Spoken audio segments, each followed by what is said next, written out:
ನಾವು ಮೂರು ಜನ ಸಹೋದರರು ಶಿಕ್ಷಕರು. ನನ್ನ ಅವಳಿ ಸಹೋದರ ನನ್ನ ಜೊತೆಗೆ ಕೆಲಸ ಮಾಡಿದ್ದಾರೆ, ಅವರು ಶಿಕ್ಷಕರು. ನಮ್ಮ ಹೆಣ್ಕೊಟ್ಟ ಮಾವ ಅವರು ಕೂಡ ಶಿಕ್ಷಕರು.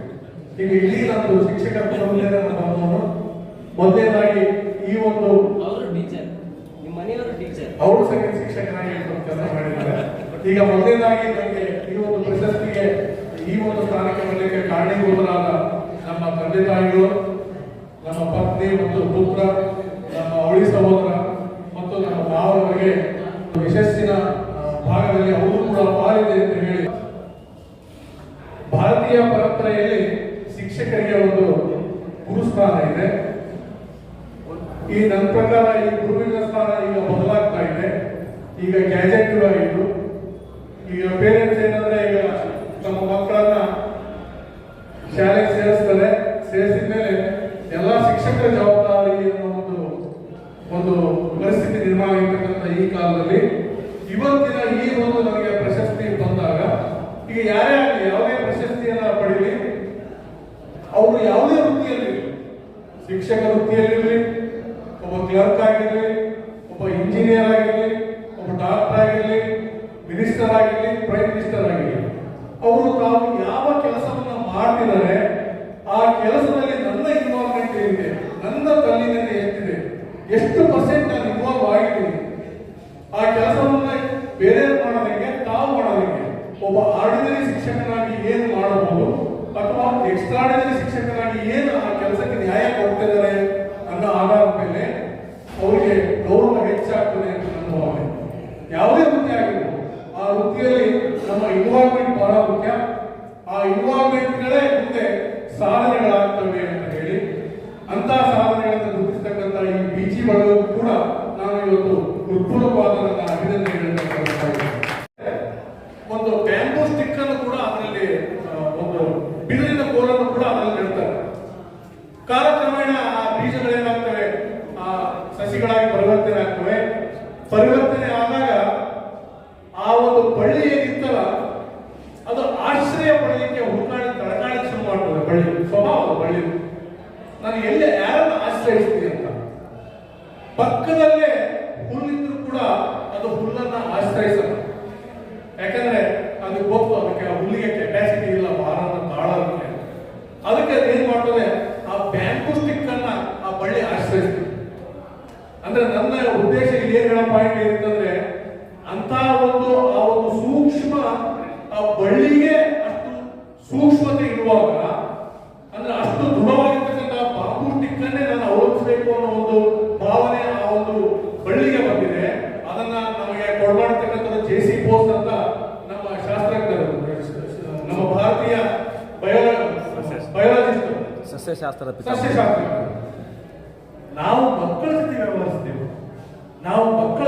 ವ್ಯವಹರಿಸ್ತೀವಿ, ಆ ಮಕ್ಕಳನ್ನ ನಾವು ಒಂದು ಬಳ್ಳಿಯ ರೂಪದಲ್ಲಿ ಕಂಡಾಗ ನಮ್ಮ ವಿಚಾರಗಳು, ನಾವು ಅವರಿಗೆ ಕೊಡಮಾಡ್ತಕ್ಕಂಥ ಪಾಠ ಪ್ರವಚನಗಳು ಎಷ್ಟು ಸೂಕ್ಷ್ಮವಾಗಿರಬೇಕು ಅಂತ ನಾವು ಶಿಕ್ಷಕರಾದವರು ಬಹಳ ಯೋಚನೆ ಮಾಡಬೇಕಾಗ್ತದೆ ಅಂತ ನನ್ನ ವೈಯಕ್ತಿಕ ಅನಿಸಿಕೆ.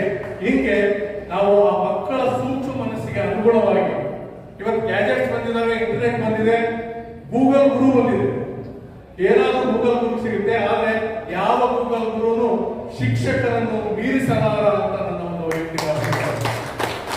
ಹೀಗೆ ಮತ್ತೊಂದು ಕಡೆ ಒಂದು ಲಾಸ್ಟ್ ಪಾಯಿಂಟ್ ಹೇಳ್ತೀನಿ. ನಮ್ಮ ನ್ಯೂರೋಲಜಿಸ್ಟ್ ಹೇಳ್ತಾರೆ, ಭಗವಂತ ನಮಗೆ ಮೆದುಳನ್ನ ಕೊಟ್ಟಿರ್ತಕ್ಕಂಥ ಅತ್ಯಂತ ಒಂದು ಬಹಳ ಪವರ್ಫುಲ್ ಆಗಿರ್ತಕ್ಕಂಥ ಮೆದುಳು ಅಂತಕ್ಕಂಥ ಒಂದು ಅಂಗ ಕೊಟ್ಟಿದ್ದಾರೆ. ವೈದ್ಯರು ಇರ್ಬೋದು, ಆ ವೈದ್ಯರ ಪ್ರಕಾರ ಹೇಳ್ತಾರೆ, ನಾವು ಎಷ್ಟು ಯೋಚನೆಗಳನ್ನು ಮಾಡ್ತೀವಿ, ಜೀವನ ಪರ್ಯಂತ ಯೋಚನೆ ಮೆದುಳು ಮಾಡ್ತೀವಿ, ಆದ್ರೂ ಕೂಡ ನಾವು ಮೆದುಳಿನ 0.06% ಭಾಗವನ್ನು ಮಾತ್ರ ನಮಗೆ ಬಳಕೆ ಮಾಡ್ಲಿಕ್ಕೆ ಆಗ್ತದಂತೆ. ಇದ್ರ ಪ್ರಕಾರ ನಾವು ಯೋಚನೆ ಮಾಡ್ಬೋದು ಎಷ್ಟು ಅನ್ಯೂಸ್ಡ್ ಪಾರ್ಟ್ ಇದೆ ಅಂತ. ಅಂದ್ರೆ ಅಷ್ಟೊಂದು ನಾವು ಕ್ರಿಯಾಶೀಲ ಯೋಚನೆಗೆ ಬಳಸ್ಕೋಬಹುದು. ನಮ್ಮಿಂದ ಕೆಲಸ ಆಗಲ್ಲ, ನಮ್ಮಿಂದ ಮಾಡ್ಲಿಕ್ಕೆ ಆಗಲ್ಲ ಅನ್ನೋ ಒಂದು ಇನ್ವಾಲ್ವ್ಮೆಂಟ್ ನಮ್ಮ ಕೈ ಇದನ್ನ ಮಾಡೋಕ್ಕಾಗಲ್ಲ. ಕೀಳಿದ ಮೇಲೆ ನಾವು ಹೋಗಲಾಡಿಸ್ಕೊಂಡು ನಮ್ಮ ಯೋಚನಾ ಶಕ್ತಿಯನ್ನು ಬೆಳೆಸ್ಕೊಂಡ್ರೆ ನಾವು ಕೂಡ ಒಂದು ಶಿಕ್ಷಕ ವೃತ್ತಿಯಲ್ಲಾಗಿರ್ಬೋದು, ಯಾವುದೇ ವೃತ್ತಿಯಲ್ಲಾಗಿರ್ಬೋದು ಉನ್ನತಿಯನ್ನು ಕಾಣಬಹುದು. 3Ds ಅಂತ ಹೇಳ್ತಾರೆ, 3D ಎಫೆಕ್ಟ್. ಒನ್ ಈ decision, another is determination and discipline. Decision ಅಂದ್ರೆ ನಾನು ಶಿಕ್ಷಕ ವೃತ್ತಿಯನ್ನು ಸೇರಿದೆ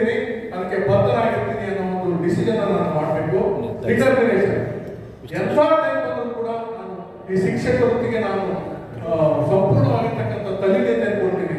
ಅಯ್ಯೋ, ನಾನು ಯಾವ ಒಂದು ರೂರಲ್ ಇದರಲ್ಲಿದ್ದೀನಿ, ನನಗೆ ಆ ಮಕ್ಕಳ ಪಾಠಕ್ಕೆ ಮಕ್ಕಳನ್ನ ಆಟ ಆಡಕ್ಕೆ ಬಿಟ್ಬಿಡೋಣ, ಆರಾಮಾಗಿರ್ಲಿ, ಈ ತರ ಕುಂದು ನೆನಪುಗಳನ್ನು ಹೇಳಿದೆ.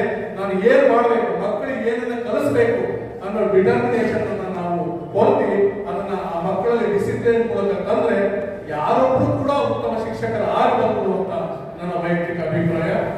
ಕೊಟ್ಟೂರು ಸರ್ ಹಾಗೆ ಒಂದು ಮಾತು ಹೇಳಿದ್ರೆ ಜವಾಬ್ದಾರಿ ಹೆಚ್ಚಾಗ್ತದೆ ಅಂತ. ಈ ಪ್ರಶಸ್ತಿಗಳು ಸ್ವೀಕರಿಸೋದು ಬರೀ ಒಂದು 2 ನಿಮಿಷ ಫೋಟೋ ವಾಟ್ಸಪ್ಗೆ ಅಲ್ಲ, ಅದು ಯಾರು ಇನ್ವಾಲ್ವ್ಮೆಂಟ್ ಅನ್ನು ತೋರಿಸ್ತಾರೋ ಅವರಿಗೆ ಜವಾಬ್ದಾರಿ ಹೆಚ್ಚಾಗ್ತದೆ ಅಂತ ಒಂದು ಭಾವನೆ. ಅವ್ರು ಹೇಳಿದ್ರು 100% ಸತ್ಯ. ನನಗೊಂದು ಯಾವಾಗಲಿಂದ ನಾವು ಹೊರಗಿದೆ, ಸರ್ ಕೂಡ ಹೇಳಿದ್ರು, ಹಲವಾರು ಶೈಕ್ಷಣಿಕ ಅಭಿವೃದ್ಧಿ ಬಗ್ಗೆ ಮಾತಾಡಿದ್ರು. ನಮ್ಮ ಈ ಹೂವಿನಹಳ್ಳಿ ಭಾಗ ಅಥವಾ ನಾವು ಕೆಲಸ ಮಾಡ್ತಕ್ಕಂಥ ಈ ಭಾಗದಲ್ಲಿ ಯಾರೋ ಒಬ್ಬ ಬೇತಾರ ಮಕ್ಕಳಾಗಿರ್ಬೋದು, ಕಾರ್ಮಿಕರ ಮಕ್ಕಳಾಗಿರ್ಬೋದು, ಉಳ್ಳವರು ಶಿವಾಲಯ ಮಾಡುವವರು ನಾನೇನು ಮಾಡಲ್ಲ ಅನ್ನಂಗೆ ಎಲ್ಲರೂ ಮೂಡುಬಿದಿರೆ ಸೇರಿಸ್ತಾರೆ, ಮೈಸೂರು ಸೇರಿಸ್ತಾರೆ, ಬೆಂಗಳೂರು ಸೇರಿಸ್ತಾರೆ, ಯಾರು ಸ್ಥಿತಿವಂತರಿರ್ತಾರೆ. ಆದ್ರೆ ಯಾರು ಬಡವರ್ಗದಲ್ಲಿರ್ತಕ್ಕಂಥ ಮಕ್ಕಳ ಪಾಲಕರಲ್ಲಿ ಕೂಡ ಕೆಲವು ಪ್ರತಿಭಾನ್ವಿತ ಮಕ್ಕಳಿದ್ದಾರೆ ಅಂತಕ್ಕಂಥ ಮಾತು ನಮಗೆ ಜಿಪಿಜಿ ಮತ್ತು SPGಯಲ್ಲಿ ಇವತ್ತು ವಿಜ್ಞಾನ ವಿಭಾಗದಲ್ಲಿ ಬಹಳಷ್ಟು ಹೆಚ್ಚಿಗೆ ಆಗಿದೆ. ಅತ್ಯಂತ ಹೆಮ್ಮೆ ವಿಷಯ ಆಗಿದೆ. ಕೇವಲ ಇರ್ತಕ್ಕಂಥ ಒಂದು ವಿಜ್ಞಾನ ವಿಭಾಗ ಸರ್ಕಾರಿ ವಿಜ್ಞಾನ ಕಾಲೇಜುಗಳು ಇವತ್ತು ಬಾಲಕಿಯರ ಕಾಲೇಜ್ ಆಗಿರ್ಬೋದು, ಬಾಲಕರ ಕಾಲೇಜ್ ಆಗಿರ್ಬೋದು, 100ಕ್ಕೂ ಹೆಚ್ಚು ವಿದ್ಯಾರ್ಥಿಗಳನ್ನು ಹೊಂದಿದ್ದೇವೆ ಅಂತ ಇವತ್ತು ಹೆಮ್ಮೆ ಅಂತ ಹೇಳ್ತೀನಿ. ಅದಕ್ಕೆ ಪೂರಕವಾಗಿ ನಾವೇನ್ ಮಾಡಬಹುದು, ಯಾವ ಬಡ ವಿದ್ಯಾರ್ಥಿಗಳಿರೋ ಯಾರು ಕಲಿಕೆಯಲ್ಲಿ ಎಸ್ಪೆಷಲಿ ನೀಟ್ ಮತ್ತು ಸಿಇಟಿಯಲ್ಲಿ ಯಾರು ನಮ್ಮ ಶ್ರಮಿಕ ವರ್ಗ ಯಾರು ನಮ್ಮ ಫೀಸನ್ನು ಕಟ್ಟಲಿಕ್ಕೆ ಆಗದಂಗೆ ಯಾರು ಹಿನ್ನಡೆ ಅನುಭವಿಸ್ತಿದಾರೋ ಅವರಿಗೆ ಕೋಚಿಂಗ್ ಕ್ಲಾಸ್ ಮಾಡೋಣ ಅನ್ನೋ ಹಂಬಲ ನನ್ನಲ್ಲಿದೆ. ಅದನ್ನ ಇವತ್ತು ಸಾಮಾಜಿಕವಾಗಿ ಈ ಸಂಘ ಸಂಸ್ಥೆಗಳೇನಾದರೂ ನಮಗೆ ಸಪೋರ್ಟ್ ಮಾಡಿದ್ರೆ ಈ ಅಕಾಡೆಮಿಕ್ ಇದರಲ್ಲಿ ಈ ಒಂದು ಕಾರ್ಯಕ್ರಮಕ್ಕೆ ನಾವು ಒಂದು ಕೈ ಹಾಕೋಣ ಅಂತ ಹೇಳಿ ನಾನು ಎಲ್ಲ ಮನವಿಯಲ್ಲಿ ಹೇಳಿದ್ದೇನೆ. ಯಾವ ವಿದ್ಯಾರ್ಥಿಗಳು ವಂಚಿತರಾಗಿದ್ದಾರೋ ಮಂಗಳೂರು ಬೆಂಗಳೂರುಗಳಿಂದ ಅಂತರಿಗೆ ಗ್ರಾಮೀಣ ಮಟ್ಟದಲ್ಲಿ ನೀಟ್ ಮತ್ತು ಸಿಇಟಿ ಕೋಚಿಂಗ್ ಅನ್ನು ನೀಡಲಿಕ್ಕೆ ನಾವು ಕೈಲಾದ ಪ್ರಯತ್ನ ಅಂದ್ರೆ ಏಕದಂ ನಾವು ಯಶಸ್ಸು ಸಾಧಿಸ್ತೀವೋ ಬಿಡ್ತೀವೋ ಗೊತ್ತಿಲ್ಲ, ಆದ್ರೆ ಆ ನಿಟ್ಟಿನಲ್ಲಿ ಹೆಚ್ಚು ಹೇಳ್ತೀವಿ ಅಂತ ಹೇಳ್ತಾ ಈ ಒಂದು ವೇದಿಕೆಗೆ ಅವಕಾಶ ಮಾಡಿಕೊಟ್ಟು ಗುರುತಿಸಿ ಸನ್ಮಾನಿಸಿರ್ತಕ್ಕಂಥ ವೇದಿಕೆಗೆ ಮತ್ತು ವೇದಿಕೆಗೆ ಆಗಿರ್ತಕ್ಕಂಥ ಎಲ್ಲರಿಗೂ ವಂದಿಸಿ ನಾನು 4 ಮಾತುಗಳನ್ನು ಮುಗಿಸ್ತೀನಿ. ಜೈ ಹಿಂದ್, ಜೈ ಕರ್ನಾಟಕ.